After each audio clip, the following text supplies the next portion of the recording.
Salam. Heç planetimizin ən güclü, ən heyrətamiz təbiət hadisələrini yaxından görmək istəmisiniz? Bax, bugün tam da bunu edəcəyik. Birlikdə dünyanın ən məşhur vulkanlarına virtual bir səyahətə çıxacağıq, onların hekayələrini, sirlərini öyrənəcəyik. Elə isə başlayaq. Kəmərləri möhkəm bağlayın. Çünki bu səyahət bizi birbaşa planetimizin odlu alavlı ürəyinə aparacaq. Bu, sözün əsl mənasında unudulmaz olacaq. Əlbəttə, hər böyük səyahətin bir xəritəsi olmalıdır, düzdürmü? Bax, bu da bizim xəritəmiz. Bu siyahı bizim bələdçimiz olacaq. Bizi gitə-gitə gəzdirib planetimizin ən inanılmaz geoloji möcüzələri ilə tanış edəcək. Və ilk dayanacağımız Avropa. Bilirsiniz, bura təkcə dramatik mənzərələrin olduğu yer deyil, həm də qədim tarixin beşiyidir. Buradakı vulkanlar sadəcə dağ yığını deyil, onlar sanki sivilizasiyaların doğulub batmasına şahidlik etmiş canlı tarixdir. Gəlin tanış olaq. Budur bizim Avropadakı 3 nəhəngimiz. İlk olaraq İslandiyadayıq. Yerlilərin cəhənnəmin qapısı adlandırdığı Hekla ilə başlayırıq. Sonra marşrutumuz bizi İtaliyaya aparır. Biri bütün bir şəhəri məhv edərək tarixi dəyişdirən Vezuvi, digəri isə Avropanın ən hündür, ən aktiv vulkanı olan Etna. Hər birinin özünə məxsus, inanılmaz hekayəsi var. Yəni, bu adlar sadəcə xəritədəki nöqtələr deyil əslə. Məsələn, Vezuvi deyəndə ağlımıza dərhal bir şəhəri zamanda donduran o faciəvi güc gəlir. Etna isə, o, sanki Aralıq dənizi üzərində nəfəs alan canlı bir varlıqdır. Min illərdir ki, dayanmadan püskürür. Demək olar ki, onlar Avropa landşaftının döyünən, odlu ürəyidir. İndi isə Avropadan ayrılıb tamamilə başqa bir dünyaya, planetin o biri ucuna səyahət edirik. Hazır olun, çünki növbəti dayanacağımız yer kürəsinin bəlkə də ən güclü geoloji qüvvəsinin məskəni. Sakit Okean odlu halqası. Bir bu siyahıya baxın, sadəcə baxın.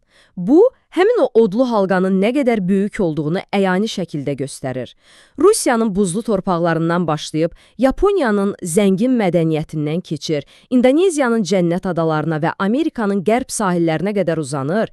Yəni, bu sıradan bir siyahı deyil. Bu, planetimizin geoloji cəhətdən ən narahat, ən dinamik bölgəsinin bir növ xülasəsidir.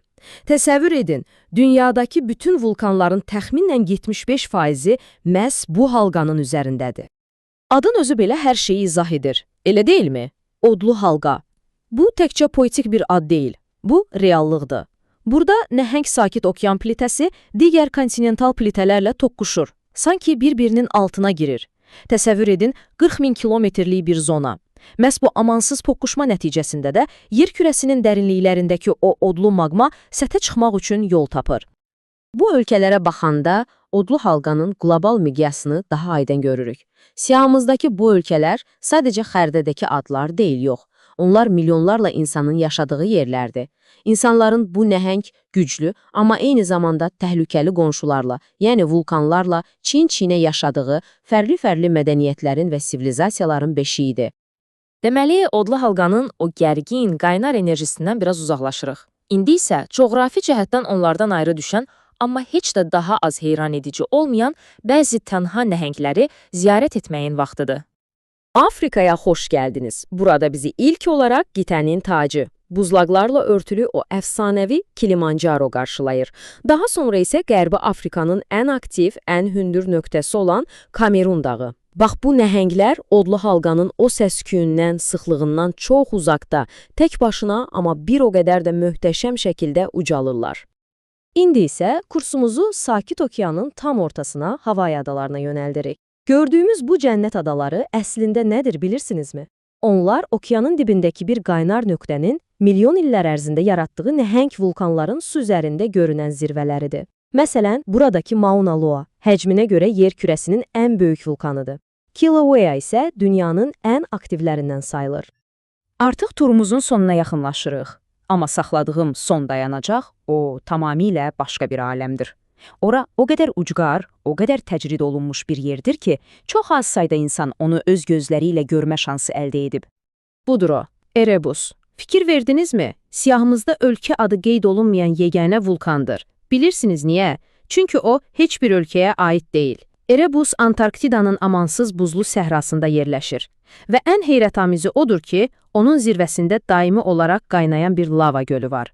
Buz və odun bu qədər yaxın olduğu başqa bir yer yoxdur.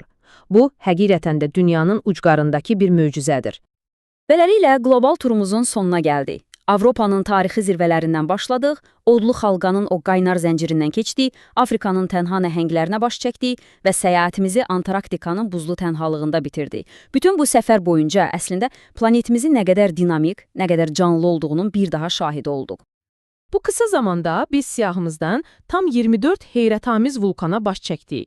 Amma bir şey unutmayaq ki, bu, planetimizdəki minlərlə vulkanın yanında çox kiçik bir rəqəmdir. Onların hər biri yer kürəsinin daxilindəki o böyük gücün canlı, nəfəs alan bir sübutudur. Və icazənizlə bu səyahəti beynimizdə bir sualla bitirmək istəyirəm. Bu nəhəng geoloji qüvvələr 1000 illər boyunca dünyamızı yaradıb, bəzən dağıdıb, sonra yenidən formalaşdırıb. Yaxşı, bəs gələcəkdə nə olacaq? Onların növbəti addımı planetimizə və bizə necə təsir edəcək? Bax, bu sual hələ də təbiətin ən böyük sirlərindən biri olaraq qalır.